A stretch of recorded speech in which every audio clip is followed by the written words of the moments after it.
আজ বিকেলে উচ্চ প্রাথমিকের প্যানেল প্রকাশ। 14,052টি পদে নিয়োগের প্যানেল প্রকাশ করবে স্কুল সার্ভিস কমিশন।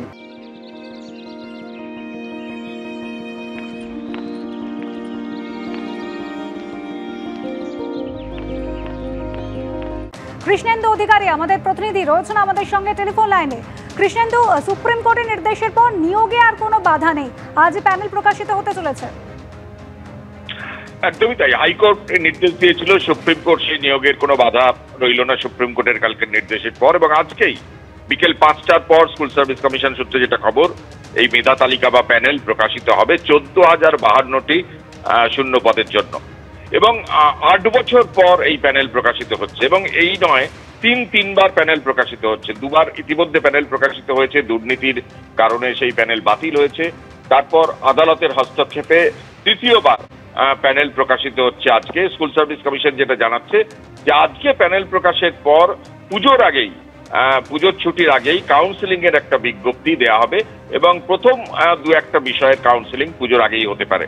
অর্থাৎ সেদিক থেকে একটা সুখবর যে দীর্ঘদিন যে ছাত্রছাত্রীরা বা চাকরি প্রার্থীরা আন্দোলন করছিলেন, দুদিন আগেই এই উচ্চ প্রাথমিকের চাকরি প্রার্থীরা তারা আন্দোলন করেছিলেন, স্কুল সার্ভিস কমিশনের দোরগোড়ায় পর্যন্ত পৌঁছে গিয়েছিলেন, পুলিশ চ্যাংদোলা করে সেই আন্দোলনকে দমন করেছিল, এবং সেই জায়গা থেকে আজকে স্কুল সার্ভিস কমিশন বিকেলের পর সেই তালিকা প্রকাশ করছে।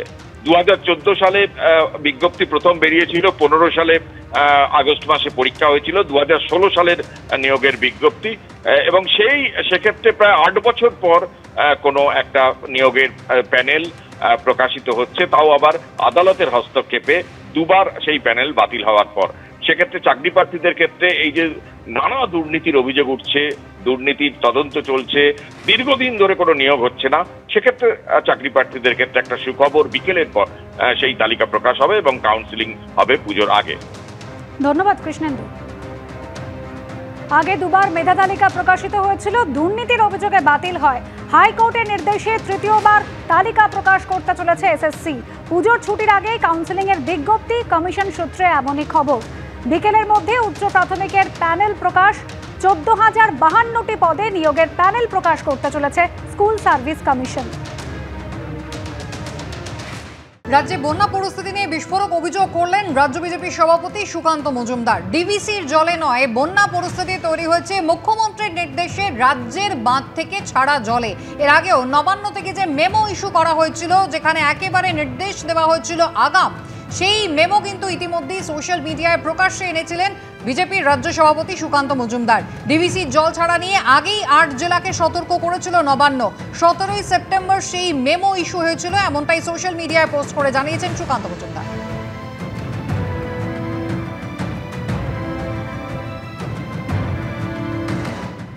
মাননীয় মুখ্যমন্ত্রী ডিভিসির জল ছাড়া নিয়ে একের পর এক করে যাচ্ছেন, সেই বক্তব্যগুলো অসত্য।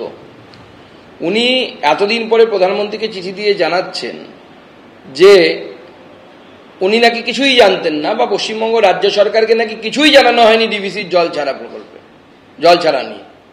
কিন্তু 17 তারিখে ওনারই পশ্চিমবঙ্গ সরকার ওনার নির্দেশে সমস্ত জেলাগুলোকে চিঠি দিয়েছে যে ডিভিসি জল ছাড়বে, আপনারা প্রস্তুত হন। একই মুখে এইভাবে পরস্পর স্ববিরোধী কথা উনি কিভাবে বলতে পারেন? শুধু তাই নয়, আপনারা অপেক্ষা করুন, তথ্য প্রমাণ বেরোচ্ছে যে ডিভিসি যে পরিমাণ জল ছেড়েছে, সেই জলের জন্য পশ্চিমবঙ্গে বন্যা হয়নি। মুখ্যমন্ত্রী মমতা বন্দ্যোপাধ্যায়ের নির্দেশে পশ্চিমবঙ্গের বাঁধগুলি থেকে জল ছাড়ার জন্য পশ্চিমবঙ্গের বিস্তীর্ণ এলাকায় বন্যা হয়েছে। প্রত্যেকটি বাঁধের পলি জমে জমে বাঁধের জল ধারণ ক্ষমতা কমে গেছে, অনেক কমে গেছে। একটিও বাঁধের পলি তোলার কাজ হয়নি। মমতা বন্দ্যোপাধ্যায় কোনো ডেভেলপমেন্টাল কাজ, তাতে পয়সা বিনিয়োগ করা, পরিকাঠামোগত উন্নয়ন, অবকাঠামোগত উন্নয়ন, তাতে মাননীয় মুখ্যমন্ত্রীর কোনো ভূক্ষেপ থাকছে না।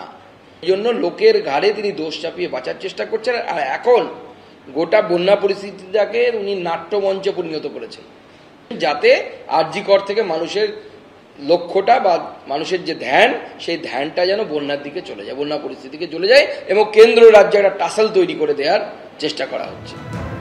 রাজ্য বিজেপি সভাপতি তিনি মুখ্যমন্ত্রীকে আক্রমণ করে বলছেন রাজ্যের বাঁধ থেকে ছড়া জলেই দক্ষিণবঙ্গে বন্যা পরিস্থিতি তৈরি হয়েছে। কিন্তু এর আগে একাধিকবার মুখ্যমন্ত্রী এই বন্যা পরিস্থিতির জন্য ডিভিসিকে দায়ী করেছেন। গতকাল বীরভূমে প্রশাসনিক সভা থেকেও মুখ্যমন্ত্রী আক্রমণ করে বলেছেন প্রতি বছর ডিভিসি থেকে ছড়া জলেই ম্যানমেড বন্যা তৈরি করা হয়। প্রতি বছর ডিভিসির জল ছাড়ায় ম্যানমেড ফ্লাড তৈরি করা হয়। ঝাড়খণ্ডে বৃষ্টি হলে আমাদের চিন্তা হয়, বাংলার বর্ষায় বাংলায় বন্যা হয় না। ঝাড়খণ্ডের জলে প্রতি বছর বাংলায় বন্যা করা হয়। এইবারই প্রথম আমি দেখলাম এতদিন বাদে এখন ডিভিসির জলটা নাকি জল শক্তি মন্ত্রক থেকে ছাড়া হয়। আমার চিফ ইঞ্জিনিয়ার ছিল, পদত্যাগ করেছে ওখান থেকে। আমার পাওয়ার সেক্রেটারি ছিল শান্তনু বোস, পদত্যাগ করেছে। আমরা চাই না সেই অর্গানাইজেশন যারা জল ছেড়ে মানুষ মারে। 20 বছর ধরে ড্রেজিং করে না, ডিসিলটেশন করে না, ফরাক্কায় করে না, মানুষ জলে ডুবিয়ে মারে।